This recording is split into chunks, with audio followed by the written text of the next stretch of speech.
Buenos días a todos. Reciban un cordial saludo de la Sociedad Venezolana de Cirugía Ortopédica y Traumatología, agradeciéndole la presencia de ustedes en el día de hoy a esta actividad, esta actividad sabatina de la SBCOT en línea. Luego de que nosotros estuvimos celebrando nuestro 71 aniversario, dimos un compás de espera y hoy nos reactivamos, 1 de agosto, con un tema controversial para disertar, y para ello vamos a contar con la presencia del profesor Mauricio Cafuri, que pertenece a la Universidad de Missouri, al Departamento de Ortopedia, y que es una de las personas que es ícono y referencia a nivel mundial en relación al manejo de las fracturas en el platillos tibiales.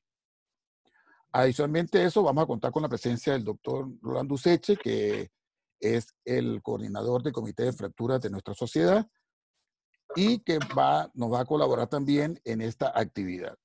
Sin más preámbulos y con el deseo de que todos ustedes puedan tener pues toda la información requerida, vamos a dar inicio a esta actividad. Va a comenzar el doctor Mauricio Cafuri y posteriormente al final de la sesión vamos a hacer preguntas y respuestas a través de chat.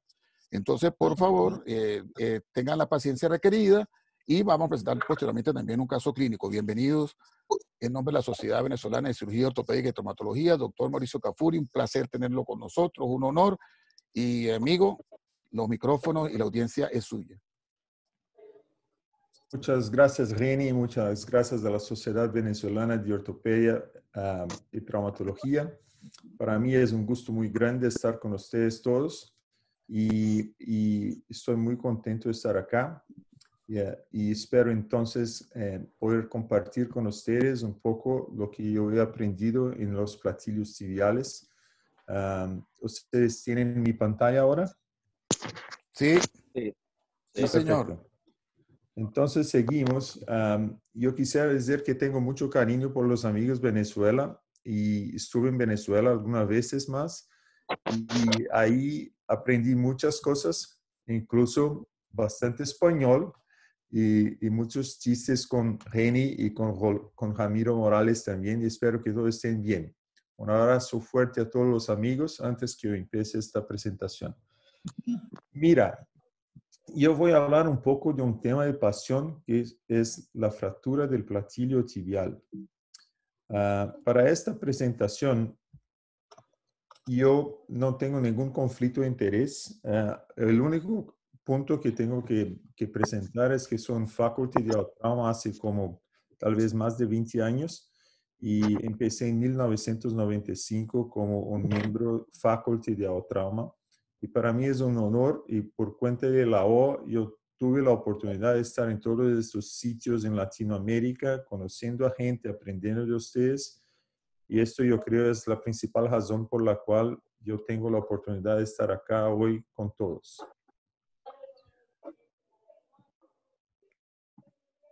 Antes que yo empiece, yo quiero hacer un reconocimiento al profesor Schatzker, que acá ustedes pueden mirar en febrero de 2020 en un curso de rodilla que hemos organizado en Miami antes de la pandemia, cuando los cursos presenciales aún eran posibles.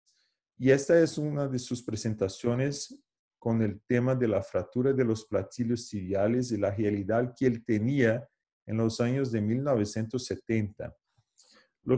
Yo he trabajado con el profesor Schatzker en los últimos 12 años y lo que me impresiona es su pasión, su inspiración, su motivación de seguir pesquisando y buscando alternativas para el manejo de estas fracturas.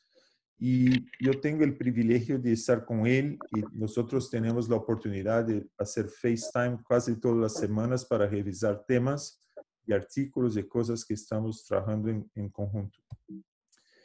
Y una cosa muy importante con respecto al profesor Schatzker es que está siempre listo para aprender. Aquí está durante el curso tomando sus notas durante la presentación de Freddy Fu sobre el cruzado anterior.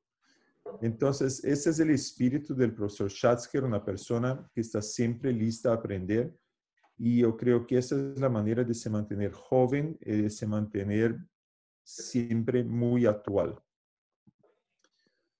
Los objetivos educacionales de esta presentación, yo les voy a presentar un poco de la historia del manejo de los platillos tibiales, especialmente para los jóvenes que nunca han considerado un manejo conservador. Yo les voy a mostrar cómo se manejaban estas fracturas en los años 50, 60 y algunos conceptos que se desarrollaron en los últimos años en el manejo de esas fracturas, especialmente con una mejor comprensión de estas fracturas con imágenes tridimensionales. Y una vez que se puede comprender, es posible tomar decisiones con un poco más de seguridad. El momento del tratamiento conservador. Aquí ustedes tienen una figura original del libro del profesor Apley. Fíjense cómo se manejaban las fracturas de los platillos tibiales en los años 60, en los años 50, con tracción esquelética. Fíjense la cama donde está el paciente y el paciente entonces se ponía con una tracción en la cama hospitalaria por lo menos 2 meses. Y el concepto era mantener la fractura bajo ligamento taxia y tracción y movilización precoz, sin la fijación interna. Así lo hacía Apley en los años 50. Y aquí ustedes miran también una foto de su libro explicando que mismo fracturas complejas bicondilares se manejaban con algunos pins y movimiento precoz temprano.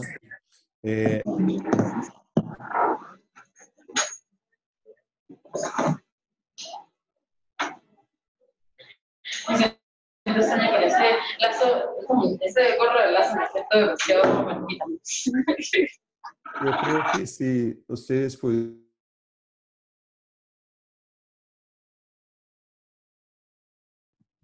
Bien. Entonces, como ustedes pueden mirar, este es el manejo de la fractura del platillo tibial al tiempo de Apley. Y esta era la manera como se hacía la tracción muchas veces en más de un plan para hacer la movilización precoz de estas fracturas. Y el concepto de la tracción con movilización precoz era un concepto muy importante, una vez que la inmovilización solamente no permitía la restauración de la longitud, tampoco permitía una función articular razonable.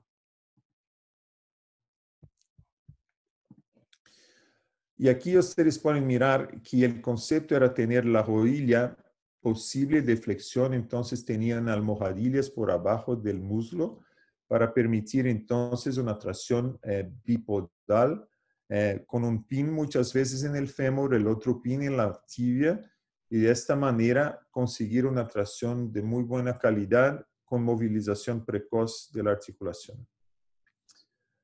Y de acuerdo a este artículo de 1964, los terapistas estaban siempre orientados a solicitar a los pacientes que pudieran hacer elevación de la pierna manteniendo la rodilla en extensión y flexión de la rodilla al mismo tiempo. Entonces, esta era la cama especial para el manejo de fracturas del platillo tibial y la expectativa era que se pudiera tener por lo menos 90 grados de flexión a las 4 semanas.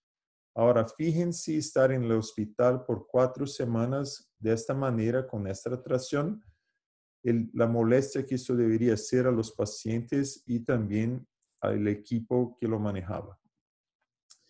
Y el concepto era que a las 6 semanas se tomaban radiografías, se pensaba que había una unión fibrosa y con esto se sacaba la tracción. Y se consideraba que a las 12 semanas esta fractura estaría consolidada. Ese era el concepto en 1964. También los parámetros de lo que se consideraba aceptable eran muy distintos, muy diferentes. Entonces, por acá, esto era lo que se consideraba un resultado aceptable, con una rodilla que estaba un poquito en varo, de acuerdo a esta descripción, y perdiendo solamente 10 grados de de extensión-flexión. Entonces, fíjense que hay varo, hay incongruencia articular, pero esto era lo que se podía hacer en 1964. La misma manera, por supuesto, los hundimientos no se podían manejar bien con tracción, como ustedes bien lo saben, y lo que se definía como aceptable era una discreta inestabilidad de la rodilla, y eso era considerado aceptable para los parámetros de la época. Este caso, por ejemplo, que era una fractura del tipo cizallamiento con muy pequeño hundimiento, termina mal por cuenta de la interpretación de los autores de que este platillo sufrió una necrosis avascular, cuando la verdad lo que pasó es que por la incongruencia y el facto de que el platillo está más ancho do que el fémur, esto genera una incongruencia, una inestabilidad y una pérdida funcional.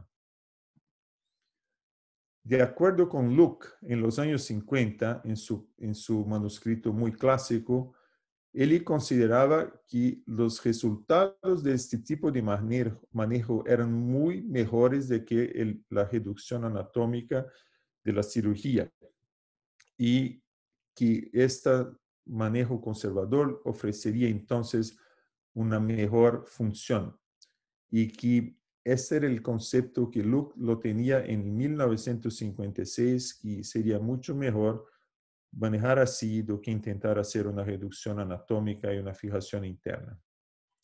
Entonces, fíjense cómo tanta cosa ha cambiado. Y porque a ese tiempo lo que se consideraba buenos o de excelentes resultados era menos de 10 grados de inestabilidad en el plan coronal, o sea, valgo-varos, una alineación restaurada y una articulación estable.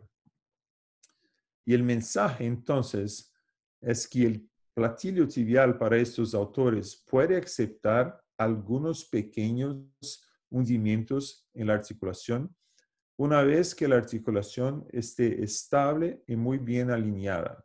Esto está muy bien descrito en artículos de Rasmussen, Lenziger, de Koster y Duelius.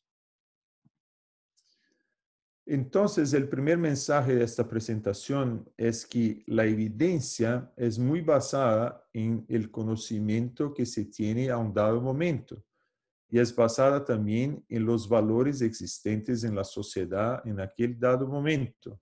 Entonces, para los doctores, lo que yo les presenté era considerado muy aceptable. Los pacientes también lo veían así porque esa era la realidad del momento, donde no había un tratamiento estándar de cirugía para las fracturas articulares, y esa era la realidad que la gente consideraba buena. Y por lo tanto, a los días de hoy podemos mirar con un poco más de crítica, pero esto era lo que se tenía disponible en los años 50 y 60. El fenómeno AO ha promovido un cambio en esta interpretación. Este libro, yo les recomiendo, es un libro que explica el fenómeno AO. Es un libro escrito por Haim, donde hay la historia y todos los detalles que están por detrás del manejo cirúrgico de las fracturas en los años 50 y la razón por la cual el grupo AO promovió una estandarización del manejo, lo que cambió completamente los resultados de este tratamiento. Y ustedes saben que así como tuvimos los Beatles en los años 60, que cambiaron la música para siempre, tuvimos los 4 de la O que cambiaron la ortopedia y traumatología para siempre: Miller, Algever, Schneider y Villeneuve. Yo creo que esta comparación es muy válida para que ustedes, especialmente los más jóvenes que están nos asistiendo, puedan comprender que había una necesidad muy grande de un cambio de actitud. Y estas personas tuvieron la visión de colectar información de la literatura francesa especialmente, y mucha investigación realizada en Suiza, Alemania, para generar los principios que hoy mismo conocemos.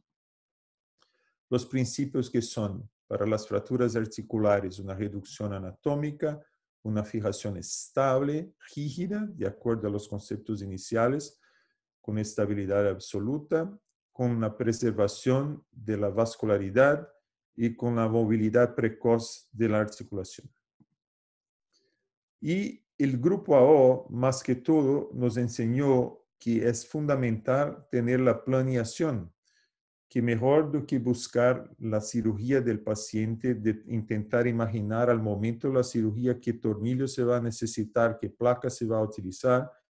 Es importante mirar las imágenes y hacer los dibujos y hacer la calculación, hacer todo el plan de todo lo que usted va a necesitar, incluyendo la posición del paciente en la mesa del quirófano, el tipo de abordaje, el tipo de implante, 4, 5, 3, 5, todo eso tiene que estar planeado con antelación. Y eso es la principal mensaje para el manejo de fracturas así. Porque una vez que se puede planear, se va a llegar a muy buenos resultados. Como todo en la vida, hubo un gap de la comunicación, porque los principios escritos de la manera como fueron publicados generaron la interpretación que la cosa más importante era la fijación mecánica y que el manejo de tejidos blandos sería un elemento secundario. Y fracturas como esta, por ejemplo, muchas veces fueron manejadas de esta manera, con doble placa, lo que muchos llaman hoy en día del bone sandwich, y un manejo muy inadecuado. Y claro, por supuesto, solamente mirando la radiografía uno ya imagina qué pasó con los tejidos blandos. Y una situación como esta, donde los tejidos blandos no se respetaron, el concepto donde está el plan de la fractura para llegar a la reducción y la fijación no se respetó. Y claro, lo que está faltando acá es la comprensión de cómo manejar estas fracturas. La personalidad de la fractura tiene que comprender muy bien quién lo maneja y es más do que lo que uno puede mirar en la radiografía, sino también lo que pasa con los tejidos blandos y esto es lo que determina la personalidad de la fractura. Ahora les voy a presentar la realidad que Schatzker tenía en los años 70 al momento del manejo de las fracturas de platillo, donde al inicio de los 70 no había clasificación, no había estandarización y había una situación muy diferente de la actual. A un primer momento, ese era el momento aún del manejo conservador con tracción y fíjense los resultados que se obtenían muchas veces en estas fracturas con mala alineación, rigidez de la articulación, una pérdida significativa de la función. Y los elementos disponibles en los años 70 para el manejo de estas fracturas eran básicamente el conocimiento clínico del doctor, o sea, su observación, su capacidad de examinar el paciente, tomar la historia, el examen físico, y las imágenes disponibles eran las radiografías AP lateral y las oblicuas interna y externa, y las únicas tomografías que habían eran biplanares, no había las tomografías computadorizadas como las tenemos hoy. Y claro, un recurso muy importante que Schatzker utilizaba cuando tenía duda con respecto a la indicación quirúrgica era el examen bajo anestesia en el quirófano para saber si había más de 10 grados de inestabilidad en el plan coronal.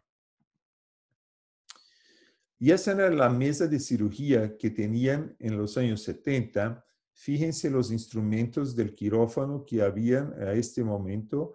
Esas son imágenes de Canadá. Y fíjense el aparato de radiografía que ustedes pueden mirar acá en el canto superior. Ese es el aparato de radiografía. No había fluoroscopia para el manejo de estas fracturas.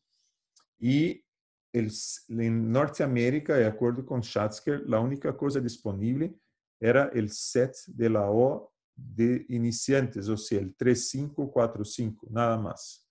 No había distractor de fractura, no había pinzas de reducción como las tenemos hoy, no había tornillos canulados, no había el set de pelvis que tiene algunas pinzas muy interesantes para el manejo de esas fracturas. O sea, no había infraestructura comparable a lo que muchos tenemos hoy. Y claro, no había sustitutos óseos, no había bancotejidos y no había injertos de banco. Así se tomaba la radiografía. O sea, se paraba la cirugía, se tomaba la radiografía y tenía que esperar el técnico de la radiografía hacer la revelación del filme para saber si estaba aceptable o no, una vez que no había ningún tipo de fluoroscopía, no había tomografía a este momento en los años 70, en la emergencia no había, solamente radiografías. Y el tiempo que tenía que esperar para mirar una radiografía en el quirófano era como 5 minutos. Entonces, el recurso de imagen en los años 70 era este aparato de radiografía. Entonces, como mensaje, en los años 70 tenía el concepto de la O empezando, pero sin la estructura que tenemos hoy. Habían los principios de la O, pero no habían los instrumentos, no había las herramientas, no había el control radiográfico intraoperatorio y, por supuesto, la tasa de complicaciones era muy alta. Por eso todo se generaba una necesidad de que pudieran hacer más por estos pacientes. Y ahí empiezan los sistemas de clasificación. Y Schatzker publica su primer artículo a este respecto en 1974 y fíjense que el artículo tiene un tema, un título que no tiene nada que ver con platillo tibial. Entonces, mucha gente no menciona este artículo como el artículo de la clasificación, sino el otro publicado en 79 con la casuística de varios pacientes. Pero el artículo original en 1974. Y Schatzker presentó los 6 tipos principales. Y esos son dibujos originales de su artículo. El tipo 1, que es un cizallamiento sencillo. El tipo 2, cizallamiento con hundimiento. El tipo 3, que es un hundimiento puro. El tipo 4, que es una fractura del cóndilo tibial medial. El tipo 5, que es la fractura de los 2 cóndilos. Y el tipo 6, que además los 2 cóndilos hay una pérdida de continuidad a la diáfisis. Es una cosa muy importante esa diferenciación. Y los detalles están siempre escondidos y ahí está el punto importante de comprender bien esta clasificación. La primera cosa es tener este ecuador que divide los 3 tipos iniciales de los otros 3, porque los tipos 1, 2, 3, que son solamente platillo lateral, son fracturas. En general no tiene compromiso neurovascular en la gran mayoría de sus veces. Pero los tipos 4, 5, 6 no son fracturas sencillas, en su gran mayoría son luxaciones de rodilla, son situaciones de muy alta energía, especialmente el tipo 4, que la gente no interpreta bien, piensa que el 4 es el tipo 2 de la cara medial, cuando el 4 es un mecanismo in varo que muchas veces va a dañar las estructuras laterales. Entonces, fíjense la diferencia del 4 y los tipos laterales. Los tipos laterales, el mecanismo de valgo es como si alguien pudiera hacer una presión a la cara lateral de la rodilla, como por ejemplo pasaba cuando las personas sufrían atropellamiento por carro. Y el tipo 4 es un varo, lo que es muy diferente en mecanismo de trauma. La otra diferencia que la gente muchas veces no entiende es el tipo 5 y tipo 6. La manera más fácil que yo tengo de explicar la diferencia es que si uno considera un tipo 5, al momento que se reduce los 2 cóndilos, se restaura la longitud de la tibia. El tipo 6, al momento que ustedes van a reducir los 2 cóndilos, aún así no está garantizada la longitud de la tibia porque hay un componente diafisario. Entonces, la tipo 6 tiene un problema muy grande de acortamiento si uno no toma en consideración los 2 niveles de compromiso, que es la epífisis y la diáfisis metáfisis. Y es claro, si uno tiene solamente radiografías y tiene todas estas formas de presentación, es necesario tener la clasificación. Y ahí son las dos clasificaciones más utilizadas, que son de los años 70, cuando solamente teníamos las radiografías. Entonces, ahí está la clasificación de Schatzker, los tipos de 1 hacia 6, y la clasificación de la O, en que ustedes tienen las fracturas unicondilares, que son las fracturas del tipo B, y las fracturas bicondilianas son las fracturas del tipo C. Y hay una diferencia cuando se compara Schatzker con la O. Schatzker 2 corresponde a la O B3 y Schatzker 3 corresponde a la O B2. El punto que me llama mucho la atención en la clasificación AO es que no hay una separación entre medial y lateral. O sea, las fracturas unicondilares no se diferencian si es una fractura medial o lateral, y para mí ese es el principal problema de la clasificación AO original de los años 70, y esta es una ventaja de la clasificación de Schatzker, que caracteriza separadamente la fractura unicondilar medial.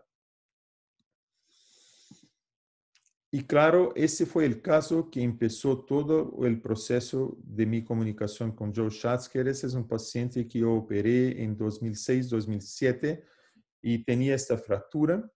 Y algunos de ustedes ya conocen este caso, porque es un caso muy importante en mi carrera. Fíjense que el cizallamiento está en la cara posterior de la rodilla, y aunque parezca un tipo 2 Schatzker, es un tipo 2 que yo le llamaría maligno, porque uno no va a llegar a este cizallamiento posterolateral por la cara anterior de la rodilla, y eso no estaba muy bien indicado en la clasificación original de Schatzker, así como tampoco en la clasificación de la O. Y el problema de las fracturas del plano coronal, como pasa muy frecuentemente con las fracturas del cóndilo medial, es que mucha gente ponía las placas en la cara medial de la tibia, cuando la verdad el plan principal de la fractura, siendo coronal, debería requerir una placa posteromedial. En este caso especial, fíjense que solamente las puntas de 2 tornillos o 3 están controlando todo el cizallamiento medial. La placa no está haciendo nada para controlar el fragmento medial en este caso. Entonces, el mensaje con respecto a los años 70 es que las clasificaciones eran una vez más basadas en la realidad del momento, que no tenían tomografía, no tenían resonancia. Y claro, no había una atención muy dedicada a las fracturas del plano coronal. Ahora es el momento de la tomografía. Y el momento de la tomografía nos va a enseñar la anatomía axial de los platillos tibiales, lo que cambió mucho el manejo de las fracturas. Esta es la anatomía axial, donde ustedes miren que hay 2 meniscos en los platillos tibiales, hay los cruzados en la región que no tiene el cartílago, y esta es la vista axial que uno puede tener en varias oportunidades con la tomografía. Y nuestro amigo Kongfeng Lu de China, acá en una fotografía en Brasil, en Ribeirão Preto, en el curso rodilla del 2012, 2 años después que publica este artículo de gran valor y muy interesante, que es el artículo de las 3 columnas, que mucha gente hoy en día utiliza como referencia para el manejo de estas fracturas. Nuestro amigo Kongfeng nos presentó que el platillo tibial en la vista axial tiene la columna lateral, la columna medial y la columna posterior. Y esto llamó mucho la atención de mucha gente que, ahí está la fractura en la columna posterior. Facilitó mucho la visión y la interpretación. Esto pasó con Kongfeng porque en su casuística 1/3 de sus casos tenían fracturas con esta característica. Y por esto, él propuso este tipo de abordaje en que el paciente está en una posición flotante, empezando la reducción con un abordaje posterior directo y después haciendo la flexión de la rodilla para un abordaje anterolateral. Y este es el abordaje posterior de Kongfeng Lu, con una incisión en la L, en la cara posterior de la rodilla, permitiendo la retracción del gastrocnemio medial y del popliteo hacia lateral, protegiendo las estructuras neurovasculares, y tener una muy buena visión, especialmente de la cara posteromedial de la tibia. El problema de este abordaje, de acuerdo a otros autores, es que no hay una diferenciación clara de lo que es posteromedial y posterolateral. Para mí este es el punto crítico, especialmente porque posterolateral es donde están todas las estructuras de mayor riesgo al manejo de estas fracturas, que son la arteria poplitea, la trifurcación, el nervio peroneo o el nervio fibular. Entonces, la falta de un detalle de atención a diferencia entre posterolateral y posteromedial sería un punto de análisis más crítica de esta clasificación. Y además que esto, la gente intentó hacer estudios mirando lo que se puede ver con el abordaje extendido del Dr. Kong-Feng Liu, y lo que viraron, este es un artículo de Tailandia, es que no es posible mirar mucho de la cara posterolateral de la tibia cuando se hace un abordaje posteromedial extendido como propuso el Dr. Liu. Estas son medidas de cuántos por ciento, cuál es el porcentaje que se logra mirar. Se logra mirar hasta los primeros 44% la superficie posterolateral, y para situaciones que van más cerca de la fíbula se recomienda un abordaje separado. Otros amigos de China propusieron que en verdad no son 3 columnas, son 4 cuadrantes, además la región de las espinas tibiales donde están los cruzados y además la tuberosidad anterior. Entonces ellos determinaron 4 cuadrantes y más zonas extraarticulares. Entonces, esta es la visión que los amigos de China nos propusieron basado en una visión tridimensional axial del platillo tibial. Amigos de Holanda nos presentaron este estudio muy interesante. Este es un estudio coordinado por mi amigo Peter Kloin de Ámsterdam. Y lo que él ha hecho es algo muy interesante. Tomó las tomografías de todos los pacientes, son 170 pacientes con platillos, y hizo la fusión de todas las imágenes en un mapa para saber dónde es más frecuente la fractura del platillo. Determinó que hay 4 áreas del platillo tibial que muy frecuentemente están comprometidas. Estos son las fracturas de padrón más frecuentes en su casuística: un split lateral, un fragmento posteromedial, la fractura de la tuberosidad anterior y esta área de comunicación en amarillo, que es muy frecuente ver en la área de las espinas tibiales. Los amigos de Alemania, coordinados por el Dr. Frosch de Hamburgo, entonces nos presentaron su concepto de que no debemos tratar de 3 columnas o 4 cuadrantes, sino de 10 segmentos. Y ahí presentaron muchos detalles de dónde está localizada la lesión del platillo y dónde se tiene que mirar esta lesión, porque su observación es que se tiene que tener una reducción anatómica de la superficie. Entonces, la literatura hoy en día, cuando se habla de la vista axial, puede hablar de 3 columnas, 4 columnas o cuadrantes de 10 segmentos.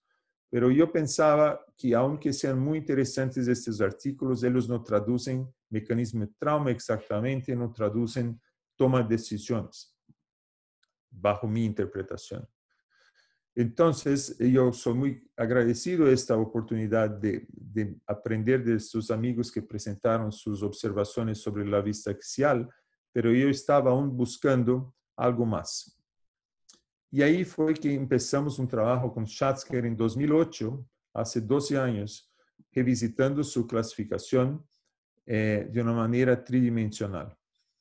Empezando con la anatomía, que en verdad el platillo tibial o la superficie de la tibia tiene 2 cóndilos, por lo tanto 2 columnas. Cada una de las columnas está protegida por un menisco y cada una de ellas tiene su superficie de cartílago. Por lo tanto, ustedes miran ahí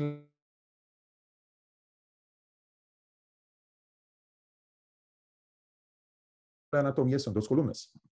Y ahí viene la contribución basado también en anatomía. El punto crítico que tenemos en la rodilla son los ligamentos periféricos. porque uno no logra llegar a la cara posterior de la rodilla desde anterior sin dañar los ligamentos medial y lateral. Por eso yo propuse este ecuador que conecta la cara posterior o la superficie posterior del colateral medial a la inserción del colateral lateral en la cabeza de la fíbula. Son, una vez más, marcadores anatómicos que todos los pacientes van a tener. No es algo generado por una imaginación. Y por lo tanto, una vez que ahora nosotros tenemos este ecuador virtual criado por los ligamentos periféricos de la rodilla, el colateral medial superficial y el colateral lateral, ahora sí, una vez se puede localizarlos en la tomografía. Esta es la vista medial del ecuador, la vista lateral. Y una vez que hay dos columnas anatómicas y dos ligamentos, tenemos entonces los 4 cuadrantes anatómicos. El anterolateral, anteromedial, posteromedial, posterolateral. Son cuadrantes donde vamos a interpretar dónde está el plan principal de la fractura. En este caso, por ejemplo, fíjense esta fractura visualizada en la 3D.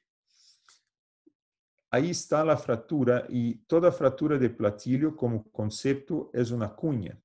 Entonces, una cuña que va siempre a recortar el perímetro del platillo tibial en 2 puntos y va siempre a salir en la metáfisis en un otro punto.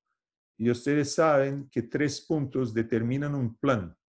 Y al momento que usted mira la tomografía y mira dónde esta fractura está recortando el perímetro del platillo tibial y dónde está saliendo en la metáfisis, ustedes saben dónde está el plan de la fractura.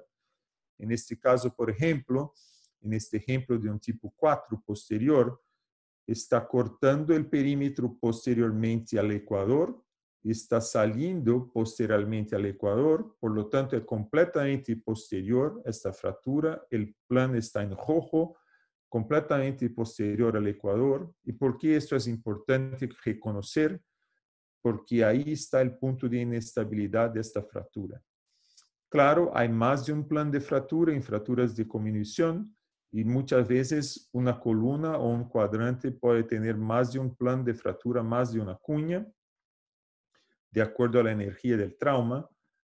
Y la cosa que yo quiero compartir con todos es que una vez que uno sabe dónde está el plan de la fractura, uno sabe inmediatamente dónde desea poner su pulgar para sostener la fractura, para comprender la fractura, para dar containment para la fractura, para tener realmente la contención de este perímetro. Y ahí sabe dónde poner la placa. Y si uno sabe dónde poner la placa, sabe dónde poner el vía de abordaje. Esa es la cosa que yo creo que es la contribución tal vez más importante de este artículo, es determinar con la anatomía dónde está el plan principal de una fractura de platillo en el espacio. Y una vez que uno lo sabe, planear dónde poner la placa de sostén, que en general tiene que ser paralela al plan principal de la fractura. Fíjense cómo la placa de sostén es paralela al plan de la fractura. Ese es un punto fundamental de esta presentación. Y ahí, como les dice, si ustedes saben que esta es una posteromedial, van a hacer un abordaje posterior al platillo, posterior al colateral medial y van a poner su placa en este sitio. ¿Cómo hacer entonces la fusión de los 6 tipos principales descritos por Schatzker en 1974 con estos cuadrantes anatómicos que nosotros presentamos oficialmente en 2018? Es sencillo. Para todas las fracturas unicondilares 1, 2, 3 y 4, uno tiene que saber si esta fractura es anterior al ecuador o posterior al ecuador. Entonces, si es anterior al ecuador, es un tipo A. Si es posterior al ecuador, es un tipo P. Entonces, ahora no se llama más Schatzker 2, ahora se llama fractura del platillo tibial del tipo 2P, del tipo 2A. Y ahí uno sabe dónde está el plan principal de la fractura. La misma cosa para las unicondilares mediales. ¿Dónde está el plan principal? ¿Dónde está saliendo en la metáfise? ¿Anterior o posterior al ecuador? Si es anterior es de un tipo 4A, si es posterior es de un tipo 4P. Y claro, hay fracturas que son de combinación y van a comprometer más de un cuadrante. Y si esto pasa, entonces se necesita un sostén anterior y necesita un sostén posterior. Entonces, esto es un 4A más P, A plus P. Un caso para ilustración, ahí está una fractura clásica del tipo 2 original, que ahora no es más un tipo 2. Ahora con la tomografía se localiza el plan de la fractura y nosotros la llamamos 2A.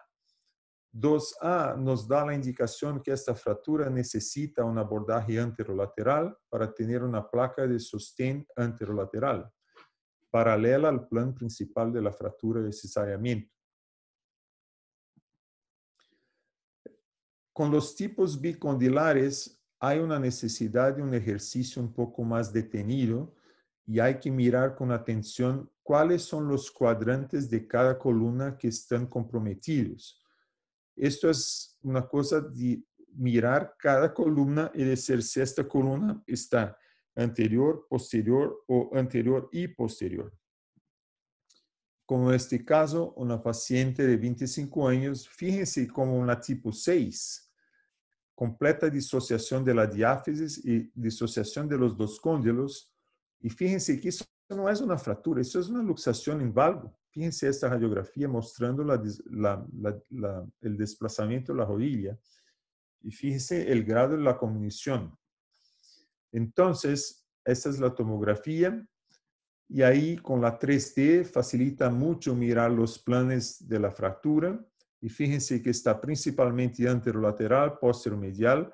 Por lo tanto, nosotros ahora la llamamos tipo 6 AL IPM, lo que significa tipo 6 anterolateral, posteromedial. Esto nos da la indicación que esta sería una fractura muy bien manejada con una placa anterolateral y una placa posteromedial. Este trabajo está publicado en la revista Injury de 2018 y este es un acceso libre. Nosotros lo hicimos libre en la PubMed para que todos puedan tener acceso, mismo aquellos que no tengan la suscripción del Injury. Y yo lo hice así con la intención de que esto pudiera ser de muy fácil acceso a todos. Y de acuerdo a los reportes que recibí recién, esto ha sido el artículo más visitado de la revista desde el año 2018. El récord de downloads de la revista desde el año 2018, lo que nos da mucha satisfacción. Entonces, las contribuciones de mayor impacto de este manuscrito es la determinación objetiva de parámetros anatómicos para describir cuadrantes anatómicos, basado en el colateral lateral y la cara posterior de la inserción del superficial medial, que está con la cresta de la tibia posterior. La otra cosa es que les presenté el plan principal de la fractura que uno tiene que reconocer para saber dónde poner sus implantes y dónde hacer su vía de abordaje. En este caso, dos planes principales de fractura, posterolateral, anterolateral. Y esta localización tridimensional, como les dice, les va a facilitar mucho comprender dónde tiene que estar la placa de sostén y dónde hacer su abordaje. Fíjense en este caso cómo esta clasificación nos ayuda. Una señora ya con artritis, ya con osteoporosis, que tuvo un daño muy importante de la columna medial y también del aparato extensor con la fractura del polo inferior de la rótula. Les voy a mostrar cómo la clasificación puede ayudar en algunos momentos. Aquí está el plan principal de la fractura, o sea, la cortical posterior está intacta y esta es una fractura que está más en la cara anteromedial. Y hay este daño entonces del aparato extensor. Este es un tipo que nosotros llamamos 4A Y los principios generales, y les voy a mostrar para esta fractura del tipo A, cómo la manejamos. Y antes de llegar a ella, les voy a decir que como principios generales, cuando ustedes manejan una fractura del platillo, tienen que conocer estos ángulos de referencia de la extremidad inferior, especialmente el ángulo mecánico proximal de la tibia, que es de 87 grados, y el ángulo distal lateral del fémur, que es de 88 grados. Lo que esto nos enseña es que los ángulos de referencia de la articulación están siempre perpendiculares o muy cerca de perpendiculares al eje mecánico, están paralelos y esto pone las articulaciones paralelas al suelo. Y siempre que ustedes manejan una fractura de platillo, miren dos áreas de interés. Una área que es la superficie articular y la otra que es la área extraarticular metafisiaria y diafisiaria. Y para esto tiene que tener dos conceptos de estabilidad. Para la articulación, en general, intentamos reducción anatómica con estabilidad absoluta. Para la metáfisis, reducción indirecta con estabilidad relativa. Y aquí está la técnica entonces de compresión para estabilidad absoluta y punteo o sostén para la metáfisis, donde se hace una reducción indirecta. Entonces, reducción directa en la articulación, preservación de tejidos blandos en los fragmentos corticales con reducción indirecta. Ahora, el caso del tipo 4A de la señora. Uno sabe que ese es un tipo 4A con hundimiento y un compromiso del perímetro anteromedial. Ahí es donde ustedes desean poner su pulgar. Entonces, en este caso, los principios fueron: primero, yo apliqué ligamento taxis como nos enseñó Apley, para que los ligamentos puedan aplicar compresión a los fragmentos periféricos y entonces hacer una contención dinámica del perímetro del plató, del platillo, muchas veces restaurando su ancho. A este momento, con el ancho más cercano del normal, vamos entonces a poner una placa de sostén donde desearíamos poner nuestro pulgar. Y esta placa yo le puse a esta señora de una manera percutánea, con una incisión pequeña, desplazando la placa en la cara medial de la tibia. Y la gente me pregunta, ¿qué hago yo con la pata de ganso, con la pez anserina?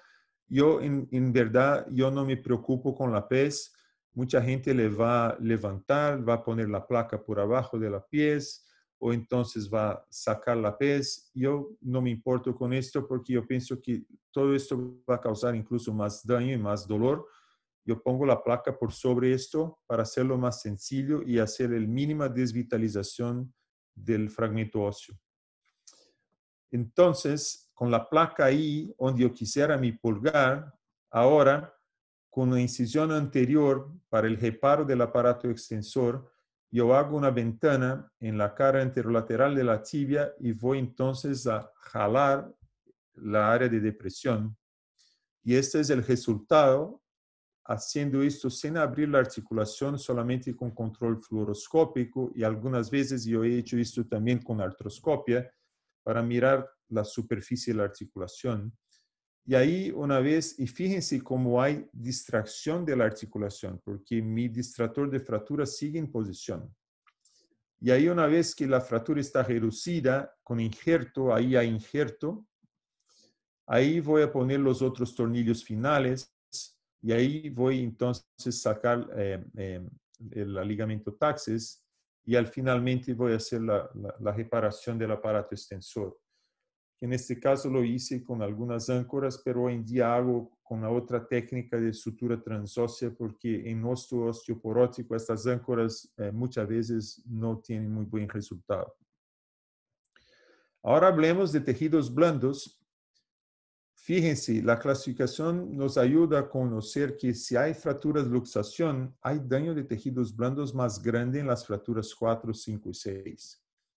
Y este es un caso que yo ya presenté a ustedes más de una vez, porque este es un caso muy emblemático de una falta de conocimiento del principio. Este doctor consideró que una reducción mínimamente invasiva sería el tratamiento de esta fractura sencilla. Cuando esta es una fractura del tipo 4, fíjense que la articulación sigue desplazada y la fractura sigue desplazada. Y peor que todo, este paciente perdió la pierna porque este paciente tuvo un síndrome compartimental, como ustedes pueden mirar ahí. Y esto fue el momento que yo conocí al paciente, cuando nada más era posible hacer para una fractura que no fue bien comprendida. Este es un caso que yo manejé hace 3 años. Me enviaron este paciente acá en Missouri de un otro sitio con este caso de una fractura y una articulación que ya tenía un cierto grado de artrosis, pero una fractura de alta energía. Y la pregunta a los más jóvenes es, ¿qué nos falta de información? Esto nos falta. Tejidos blandos, siempre. Tejidos blandos críticos. No miren radiografía solamente. Tienen que mirar lo que pasa con los tejidos blandos. Lo que pasaba es que este paciente ya tenía una cirugía previa, tenía esta exposición del aparato extensor, tenía un cultivo positivo a pseudomonas y un paciente que ya tenía un cierto grado de artritis, y la gente me dice, este es un caso muy probable para una amputación. Y le dice, ya, no sé, vamos a ver si es posible hacer algo más. Entonces hice algunas visitas al quirófano para hacer la limpieza de esta articulación. Ahí está la medida del defecto. Y ahí hice un gastrocnemio medial que yo les recomiendo mucho que sea parte del entrenamiento de los residentes, que conozcan cómo hacer un gastrocnemio medial, porque es una herramienta fenomenal para aquellos que hacen manejo de fracturas de rodilla o mismo reemplazo de rodilla.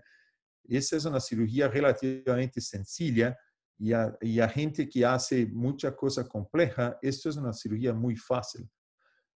Entonces se hace la rotación del colgajo medial con injerto de piel.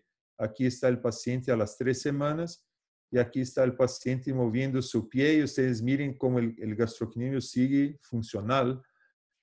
Esto pasa algunas veces, que el gastrocnemio sigue con función.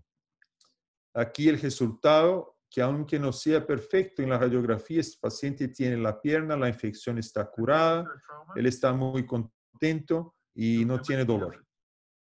Un otro caso de la importancia de tejidos blandos. Fíjense, cuando uno mira una fractura así, con combinación en la metástasis, mucha atención. Este es un tema de mucha gravedad, porque la arteria poplitea está muy cerca. Este paciente tuvo una fractura abierta y con lesión de la poplitea. Ahí son las incisiones del bypass. Y ese fue el momento que le conocí, con un bypass, con una herida, con una fractura de combinación y con esta fijación externa. Y este fue el día entonces que yo tuve la oportunidad de hacer el contacto con este paciente, haciendo la limpieza, haciendo el desbridamiento, y después, que estaba más seguro, que estaba limpio, yo le hice un gastrocnemio medial, y fíjense la relación del gastrocnemio medial con el bypass. Entonces yo tuve que tomar cuidado para no dañar el bypass. Y aquí está el bypass moviéndose, y aquí está el músculo cubriendo la rodilla, el platillo, y este es el resultado del paciente. Hicimos un Doppler durante la cirugía para estar seguro que el gastrocnemio no estaba causando ningún daño al bypass. Y ahí está el paciente a las 3 semanas, y ahí está el paciente a los 6 meses, y ahí está la movimentación de la rodilla de este paciente, que me parece bien, considerándose la gravedad de su lesión. No había una incisión grande lateral, solamente una incisión pequeña para desplazar una placa. Y esa es la placa, y había una placa medial también de sostén, una vez más utilizando el concepto de la fijación de las columnas inestables del platillo tibial. Y aquí ustedes tienen la situación a los 2 años. La fractura está consolidada. Esta es la función, el aspecto cosmético, con el gastrocnemio ya consolidado, cicatrizado hace tiempo. Y aquí está la función del paciente, entonces, a los 2 años.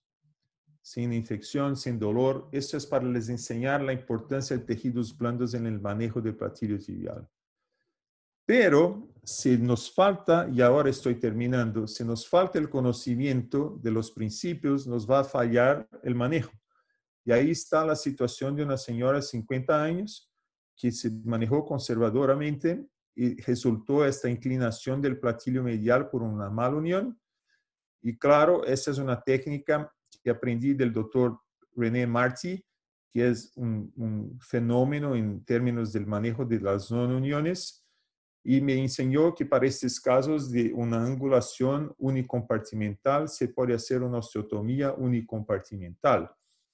Y ahí es importante determinar dónde está el plan principal de la fractura. Y ahí era un tipo 4, también más voltado a la cara más anterior, más o menos. Y ahí por eso hicimos esta osteotomía con una cuña de apertura. Y fíjense la aguja de Kirchner para proteger la bisagra. Y ahí el colateral medial le despegamos del hueso, pero sin completamente dañar el colateral medial, sin prejuicio a la función. Y ahí está la osteotomía, que después pusimos injerto, y eso es el resultado. Aunque el cartílago no esté bien, hay una situación de contenimiento, de contención del perímetro, porque esta situación era de mucha inestabilidad por la inclinación del platillo y una falta de contención del perímetro. Y aquí la paciente no tiene más inestabilidad, no tiene más la inestabilidad in varo cuando camina. Y esa es la paciente moviendo su rodilla, ¿no? También con una función razonable. Y ese es el resultado, que la radiografía no es perfecta, pero los ángulos de la orientación articulares están muy mejorados y con esto hay mucho más estabilidad. Un otro caso muy parecido, donde falló el conocimiento, falló la toma de decisiones, una mala unión posteromedial ahora, está en la cara posterior de la rodilla, un 4P. Entonces, esa es la alineación. La inestabilidad es por falta de contención del perímetro. Entonces, ahí está el paciente caminando. Este es un paciente Ribeirão Preto, donde yo tuve el honor de aprender estos conceptos con el profesor Clever Pacola. Y ahí hice la artroscopia primero para mirar lo que pasaba con la articulación. Y ahí el daño del cartílago por 2 años de una mala unión. Pero entonces, con el paciente boca abajo, hicimos una osteotomía en el plan de la mala unión. Elevamos el fragmento, elevamos a la posición, hicimos entonces ahora el pulgar, o sea, la placa de sostén paralela al plan del cesareamiento, y ahí con material sencillo de 4-5, una placa de sostén, fíjense que este paciente tiene una situación mucho mejor en términos de la alineación del perímetro, en términos de función de la articulación. Esto está publicado, algunas técnicas de corrección de mala unión del platillo tibial. Nosotros publicamos con Schatzker en 2017 para que ustedes tengan una directriz de toma de decisiones cuando hacer una osteotomía unicompartimental, cuando hacer una osteotomía de cuña de resección. Hay algunas directrices en este artículo que yo les recomiendo. En conclusión, hay mucha evolución de conceptos basado en la realidad actual de la tridimensión. Al tiempo que solamente había radiografía y no había implantes, la única opción era tracción, movilización, ligamento taxis y aceptar mala alineación como algo satisfactorio. Porque la verdad, la percepción es un concepto muy dinámico que cambia a cada década, porque uno solamente puede mirar las cosas que nosotros tenemos como conceptos y valores. Eso es lo que nosotros logramos aceptar. La realidad de los 70 les mostré que era basada principalmente en radiografías. No había ningún tipo de imagen tridimensional, tampoco fluoroscopio en el quirófano. Y eso hacía el manejo de esas fracturas algo muy, muy difícil. En 2020, 50 años después, estamos tratando de una situación donde hay recursos de imagen 3D, no solo con la tomografía, sino también con la resonancia. Hay sistemas nuevos de clasificación basado en la anatomía tridimensional del platillo y que nos dan más luz y conocimiento en términos de mecanismo de trauma, y con un mejor nivel de conocimiento es más fácil tomar decisión. Una cosa muy importante es siempre reconocer que la reducción en fractura articular tiene que ser anatómica, pero el concepto de la nueva clasificación, yo quiero que ustedes empiecen a pensar que para mí y para Schatzker, más importante do que la reducción anatómica de la superficie es la reducción anatómica del perímetro. Y yo creo que, claro, una vez que uno tiene reducción anatómica de la superficie, va a siempre tener reducción anatómica del perímetro. Pero yo creo que durante todos estos años miramos mucho la superficie articular y nos olvidamos de mirar al perímetro. Y el perímetro yo creo que es algo que nos enseña mucho, porque si el perímetro no está restaurado de manera anatómica, esta articulación va a ser inestable. Y si es inestable, va a resultar en un mal resultado funcional. Y un mensaje final, especialmente a los más jóvenes y a todos nosotros, y eso se aplica a todos los cirujanos, es que una falla en la planificación es planear para fallar. O sea, ustedes tienen que planear siempre para estar preparados a todas las situaciones de sorpresa que pueden pasar en una situación de un manejo de fractura. Yo quisiera entonces con esto cerrar con mis agradecimientos a la Sociedad Venezolana de Ortopedia y Traumatología, a mi amigo Geni Cárdenas, con quien disfruto una amistad de hace muchos años, y entonces estoy abierto a las preguntas y quisiera, claro, enviar un abrazo a todos de ustedes del capítulo venezolano de AO Trauma, gente muy, muy querida, muy especial, con quien yo he compartido muchas veces y de quien yo siempre sigo aprendiendo. Muchas gracias a ustedes por esta oportunidad. Gracias, Mauricio, muy amable Gracias con nosotros el día de hoy. Yo te voy a hacer alguna pregunta que están en el chat y que quisiera pues le aclarar a las personas porque hay algunas dudas. Una es con respecto a las fracturas posterolaterales. En el caso de las 2P, ¿cómo tú la abordas? Por lo que ya se señalaba anteriormente, o sea, tú en tu experiencia, ¿cómo tú abordas? Porque hay muchos papers donde hacen una serie de abordajes para poder llegar a ese tipo de fractura y reducirla lo mejor posible. Entonces, en tu experiencia, ¿cómo abordas las 2P? Muchas gracias. La 2P para mí es el tema del momento, es el tema más caliente del platillo tibial. Y hay muchas dudas con respecto, primero, a cuánto de lesión en la esquina posterolateral requiere una placa de sostén, por ejemplo. ¿Cuánto se tiene que tener de hundimiento o desplazamiento para tener una placa o para tener solamente tornillos? Esa es una cosa que para mí es una pregunta siempre y no hay una respuesta muy clara en este tipo de cosas. Pero les voy a dar una cosa muy sencilla. Para mí, si lo que yo quiero hacer es una placa de sostén posterolateral, hay dos maneras de hacer esto.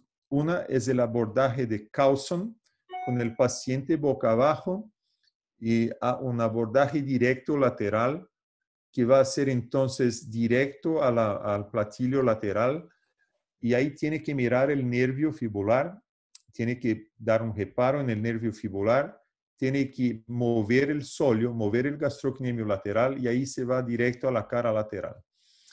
Una otra opción es la osteotomía a la cabeza a la fíbula, porque con la osteotomía a la cabeza a la fíbula se tiene una visión no solamente de la esquina posterolateral, del cuadrante posterolateral, sino también del cuadrante anterolateral. Y esto es algo que nos ayuda mucho a la fijación de los dos cuadrantes. Pero es un abordaje más mórbido porque tiene que hacer la osteotomía y tiene que hacer la disección del nervio. Yo publiqué en 2017 una técnica que no es originalmente mía, pero algunos detalles de la técnica sí son reflexiones donde yo hago la osteotomía del epicóndilo lateral. Con la osteotomía del epicóndilo lateral es posible movilizar las estructuras ligamentarias de la esquina posterolateral de una manera a tener una visión completa de toda la superficie del platillo lateral, pero no se logra tener una placa de sostén. Se logra reducir, se logra tener tornillos desde anterior hacia posterior, pero no se logra poner una placa de sostén como ponemos con una osteotomía de la fibra. Pero nosotros también publicamos con Vincenzo Giordano una técnica que con la osteotomía del epicóndilo, si uno desea tener una placa de sostén en el perímetro, en el anillo del platillo, entonces se puede poner una placa horizontal, porque se logra ver la esquina lateral completa y se logra poner una placa tercio tubo alrededor del anillo del platillo. Entonces, son los 3 abordajes que yo utilizo de acuerdo al tipo de fractura, si es más cizariamiento, si es más hundimiento, de acuerdo al tipo de la fractura. Mauricio, perfecto. Otra pregunta aquí de un equipo que hace reemplazo. Indicación de reemplazo articular en rodilla como manejo primario de la fractura de los platillos tibiales. ¿Qué concepto tienes tú respecto a eso? Muchas gracias. Y en cuanto al abordaje, si tú piensas en un abordaje único para abordar la fractura del platillo tibial pensando en un futuro reemplazo. Esa es una pregunta. Muchas gracias. Estas son siempre muy interesantes estas preguntas del manejo de incisión. Yo pienso que la mejor, voy a empezar primero con la segunda pregunta. Si uno desea hacer una buena fijación del platillo tibial, no tiene que pensar en el reemplazo, tiene que pensar dónde va a poner la placa de sostén y ahí tiene que hacer la incisión exactamente donde desea, porque la incisión anterior, esa es una otra cosa que pasaba en los años 70 al tiempo de Schatzker, que publicó inclusive la incisión en Z del tendón de la rótula, del ligamento rotuliano, porque no había en los años 70 ningún abordaje posterior a platillos. Para llegar posterior, tenía que abrir anterior, sacar el aparato extensor, levantar los 2 meniscos para mirar todo desde arriba. No había fijación posterior. Así lo hacía Schatzker en los años 70. Yo pienso que si uno desea hacer una fijación adecuada del platillo, tiene que hacer con planeación de los abordajes, no pensando en la artroplasia, porque después de un tiempo, yo he hecho mucha artroplasia después de platillos tibiales que fallaron. Yo nunca me recuerdo de un problema de piel por una incisión antigua de platillo tibial, una incisión ya establecida y amadurecida del platillo tibial. Un otro aspecto es que me preguntaron si hago reemplazos en fracturas primarias. Yo ya hice casos así en pacientes con una fractura de baja energía, como hundimiento puro, donde ya había un cierto grado de artritis y la calidad ósea era muy mala. Entonces, para estos casos, yo pienso que la indicación es bien aceptable. Una otra situación posible era la situación en que uno piensa en hacer un sostén con una placa de sostén, por ejemplo, un cizariamiento de uno de los platillos y poner una prótesis con un vástago. El español me falla, ya hace tiempo. Tranquilo. Con un vástago y ahí sí es posible hacer así. Pero mi respuesta es que si van a hacer la fijación del platillo, hagan las incisiones que son recomendables basado en el concepto que les presenté ahora mismo y hacer reemplazo primario para platillo. Esa es una tendencia en algunos sitios donde están manejando fracturas en ancianos, pero yo pienso muy difícil hacerlo en una fractura bicondiliana donde la fundación de la metáfisis está muy comprometida y para casos así muchas veces van a necesitar prótesis con mucha restricción, lo que yo pienso que no son las más adecuadas. Muy bien.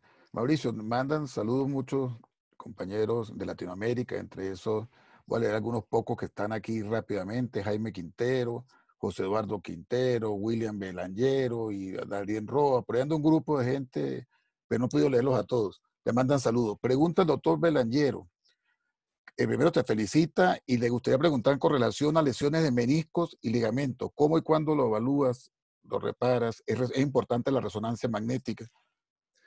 Gracias, William. William es mi maestro, ustedes lo saben, ¿no? Yo aprendo mucho de William y he compartido con William por muchos años.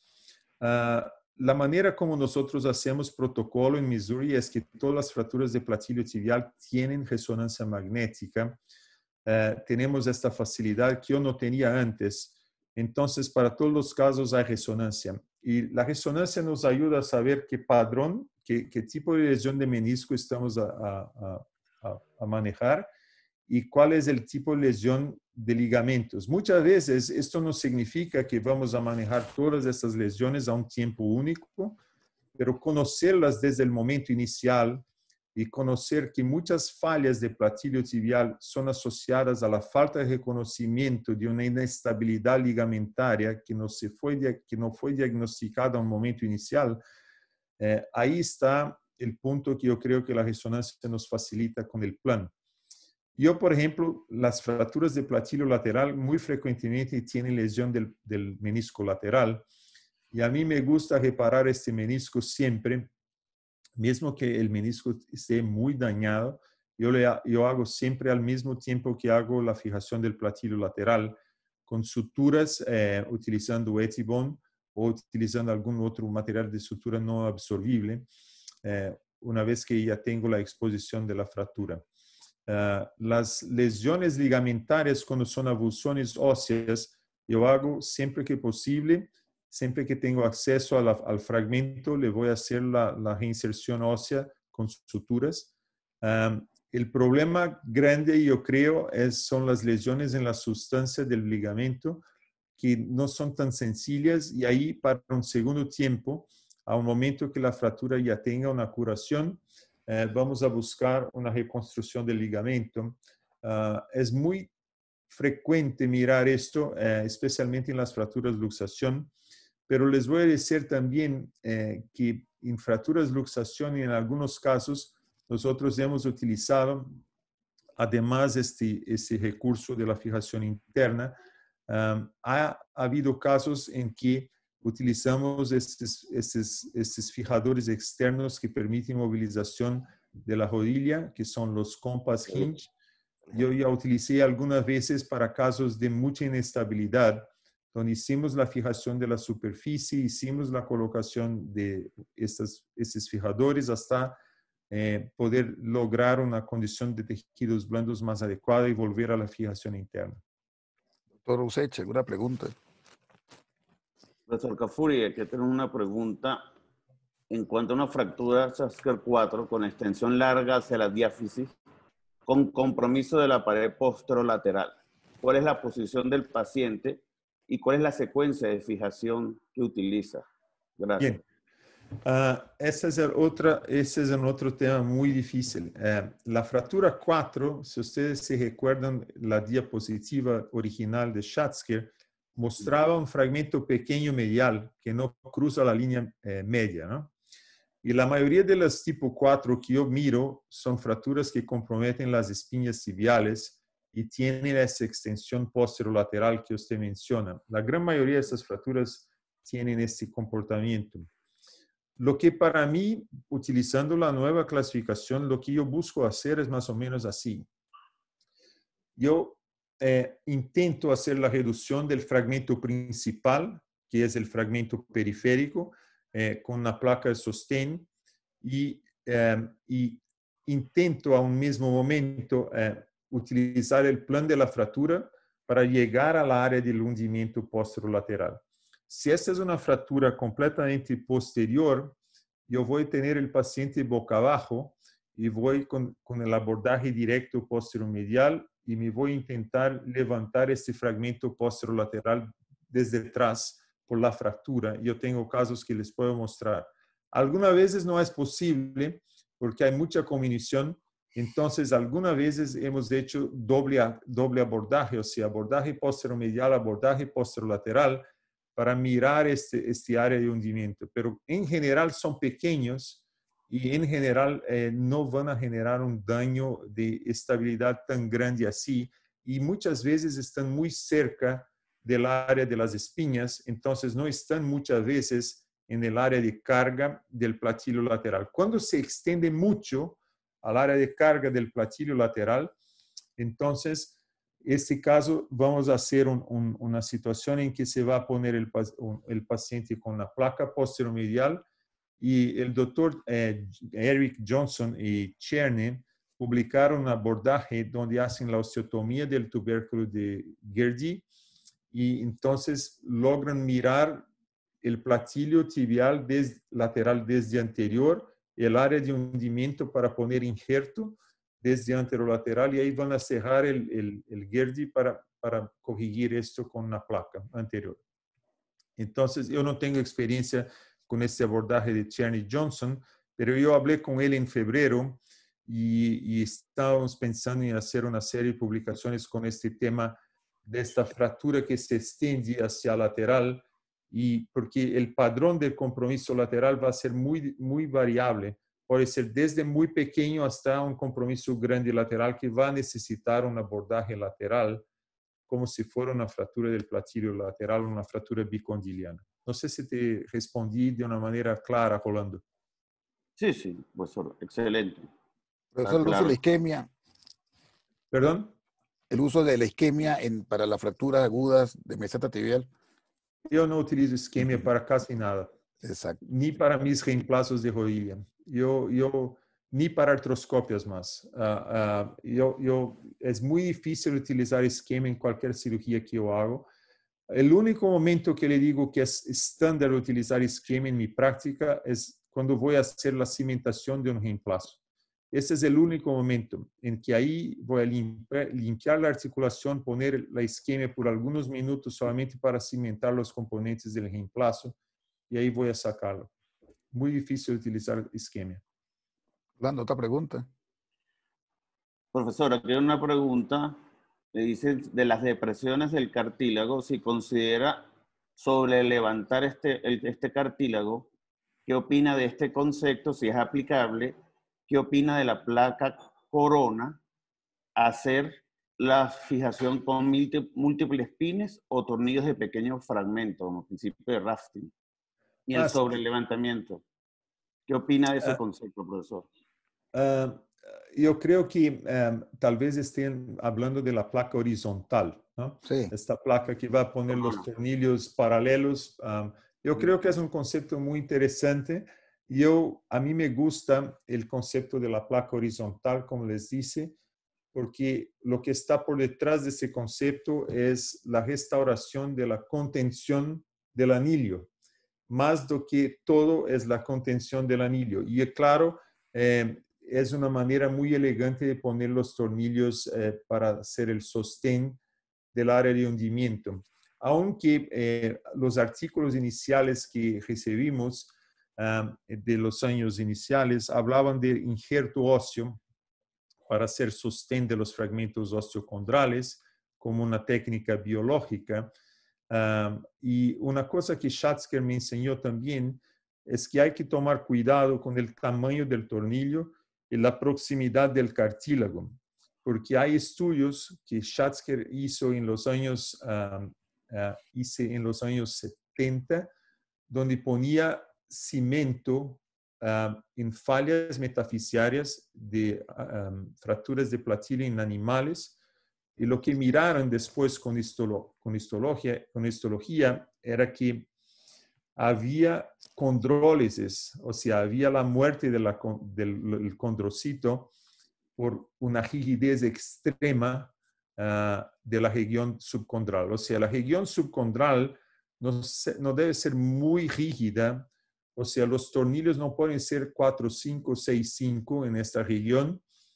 Por eso hay una preferencia a los tornillos 3-5 que tienen más flexibilidad, y es importante que esos tornillos estén a por lo menos 7-8 milímetros del cartílago, para que el cartílago entonces tenga un poco de flexibilidad de un tejido óseo subcondral.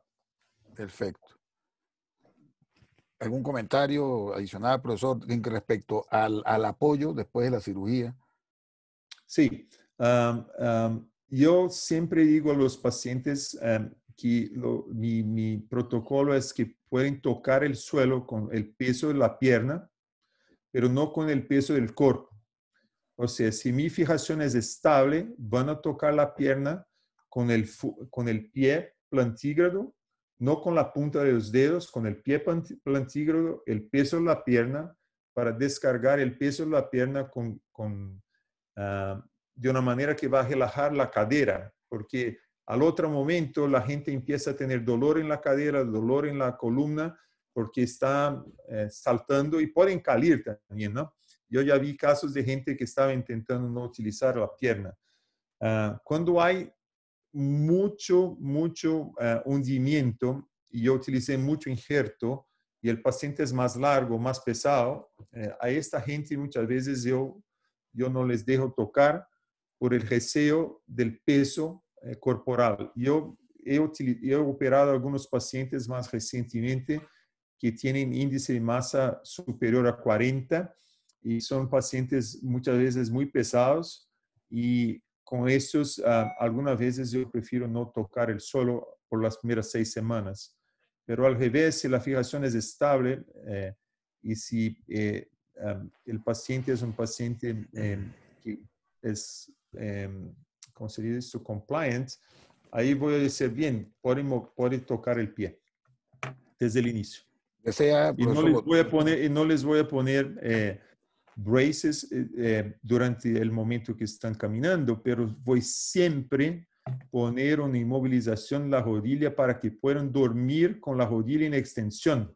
Esto es crítico en platillo, porque todos ellos les gustan poner una almohadilla por bajo la rodilla para conforto. Y ahí van a tener una contractura e inflexión que nadie más va a lograr corregir después. Entonces, todos ellos tienen la recomendación de dormir con una inmovilización en extensión para garantizar que no van a desarrollar contracturas de inflexión. Doctor Kafuri, ¿nos desea mostrar algo más, algún comentario suyo? Sí, yo creo que estas oportunidades de compartir online son importantes. Yo quiero felicitar a la sociedad por promover la educación a sus miembros, a los amigos en Latinoamérica. Yo no estoy en este momento viviendo en Latinoamérica, pero mi corazón sigue en Latinoamérica siempre con ustedes. Yo estoy siempre listo a compartir con todos y siempre listo a participar con todos. Esta es mi región, donde está mi corazón, donde está mi pasión, donde están mis amigos, donde está mi familia. Yo soy muy agradecido a todas esas oportunidades que tengo de compartir con ustedes. Y les felicito por la oportunidad de compartir conocimientos con todos y estoy siempre a la orden. Bueno, muchas gracias, doctor Kafuri. Doctor Usechi, Gracias, profesor. ¿desea hacer algún comentario? No, profesor, gracias de verdad por su colaboración con nosotros en estos momentos que estamos viviendo, que no perdemos la parte de la enseñanza, y viniendo de usted, profesor, de una persona tan estudiosa de los platillos tibiales y referencia mundial, pues muchas gracias, profesor, de verdad, gracias. Sí, queremos agradecerle enormemente al doctor Kafuri, que ahorita sale para una cirugía, que nos dedicó su tiempo, que siempre está pendiente de nosotros, ¿verdad? Que en una mitad hace más de 15 años, cuando estuvo en Venezuela, y bueno, compartimos muchas cosas. Les invito a que se suscriban a nuestro canal en YouTube, que tenemos nosotros toda esta conferencia y otras más. Doctor Kafuri, un abrazo, muchas gracias, ha sido un compartir excelente. Nos ha dado usted una vuelta por lo que ha sido el manejo de las fracturas del platillo tibial y nos dio unos tips importantísimos en cuanto a su manejo, la rehabilitación, etc. Además nos queda agradecerle y a todos gracias por estar presentes. Feliz día y cuídense mucho. Hasta luego. Gracias. Gracias. Chao, profesor.